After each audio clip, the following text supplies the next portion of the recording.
is a Pac-10, it's a measure. Right. And you haven't really made your mark yet in the Pac-10 going into your third year. Correct. Put aside Washington State and Washington. So why such a gap in Pac-10 competition? Is this telling in itself? Well, I think we have to play more than one Pac-10 game to know that answer. But certainly, it's an eye-opening deal. They were a very good football team the other night, and the quarterback made a number of plays with his legs that kept getting them more first downs. Field position was out of whack because we weren't able to generate offense early in the game, and we were 1 for 9 on third downs, and they were 9 for 16. I mean, that's the tale of the tape. Still 13-0, with on our opening drive in the third quarter, and we got a chance to be down in there and just didn't connect on a pass play that we routinely make on the practice field. So those are things that we just have to get better at, get our confidence back, get our ability to execute on game day back where kids are having fun again and not pressing. You said that one of the rushing defense problems was that they were on the field too long. What else was involved in your inability to stop the run in both games? Well, there were a number of things that we did well in the run game. Stanford will run the power at you and run the power at you and run the power at you. And for a good portion of the time, we were able to slug it out with them effectively. Luck getting free and having, I think, 60 some odd yards of rushing himself, that hurt. That hurt because you got him in 3rd and 7 or more a good amount of times. You got to win your share of those downs. We did not get that done to the level that we need to. And then, obviously, when you leave them on the field in those third down situations, you're out there a long time. And time of possession has been an issue now for the first 2 games because what those stats we just talked about, the third down deal. Both Kansas State and Stanford have been over 50% or more on third down. And we, on the offensive side, collectively are 4 for 22 in the first 2 games. You can't. That's a hard game to win.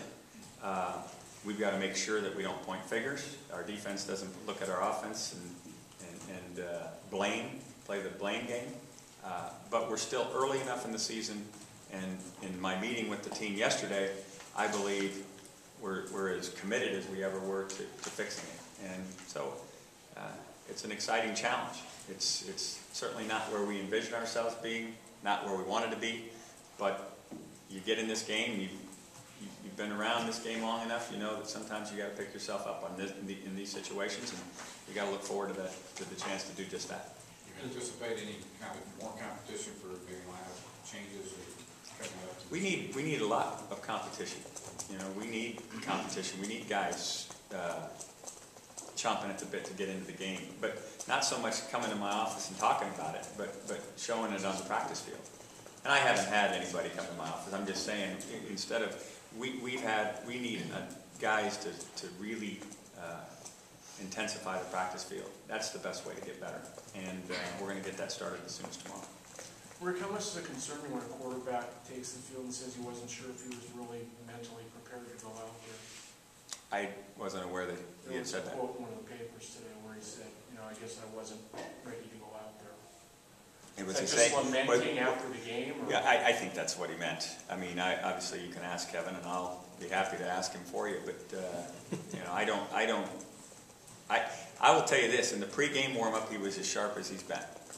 I watched it very carefully because, again, we talked. He was on a pitch count a little bit last week, and I wanted to see if we were going to get a better performance and what was his level of proficient. And he put the ball on the money every time with great philosophy, and it was a high-level operation that you would expect of a program of our caliber, or where we want to be. But during the game, he missed the first throw. Wasn't a high percentage throw. We tried to take a shot down the field and energize our crowd. We miss it, and I don't know, but things get tight, and here we go again. And so we just got to do a great job of telling him that he's okay, he's fine. Richard the same. Guys, just go play, have some fun. But you earn the right to feel that way on game day by working and being so prepared that you could never say, something that you alluded to, that I guess I wasn't mentally ready. I mean, that could never even be a possibility if you work towards the game and preparing for the game like we need to work towards it. And that goes for everybody. And we're going to have some fun getting that accomplished this week so that we go out and play a much better game, or at least hope to play a much better game against another high-quality opponent. Do you ever get worried that a guy might be a great practice quarterback and not be the same in the game? Is that something that's crossed your mind at all? Well, you have to have the ability to block out, oh my God, this is the game. You have to be able to do that. You have to, kind of just, we've all seen it on television, guys that have that look in their eye that just, this is fun. I'm enjoying this. I'm in the moment. I've got everything at my disposal in terms of my faculties, and I see what's happening. And in essence, what the great ones do is they make it seem like it's in slow motion because they just got that way about it. If you go out there and you're tight and you're high-strung or anything like that, things look like they're going 100 miles an hour. And that's usually the first thing you can see for somebody who's struggling is they're going too fast because they think everything's moving too quickly. So we've got to, and it's a tough thing to do when you're 0-2 and your offense is struggling, is to try to loosen up. That's maybe the hardest thing to do. But I think after we've done the work during the week, and that we deserve the right to know we're prepared, then we got it. We got to loosen up. And I'm talking to myself as well. I got to have fun. I can't sit and worry because we missed a pass. We've got to know that we're going to have our share of success and get it going.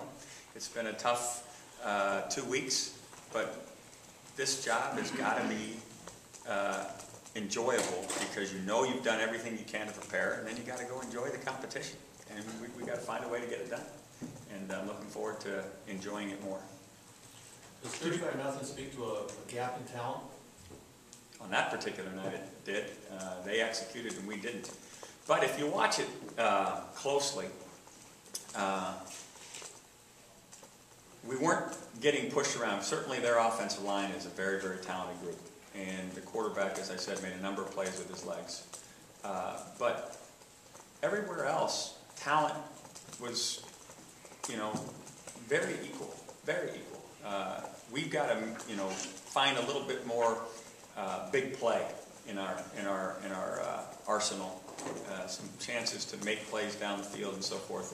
And to date, we just haven't done that. We made some big plays last year, and again, surprisingly, with these same guys. So we just got to get these guys untrapped and get the nervousness out of it, and just let's go play and have some fun. And truthfully, the work ethic by our coaches has been great. We got to be able to do that as coaches too. It's it's an important thing, and you always hesitate to say things like this because the fan base wants to know you're working hard, and how can you be relaxing? That's not what I'm saying.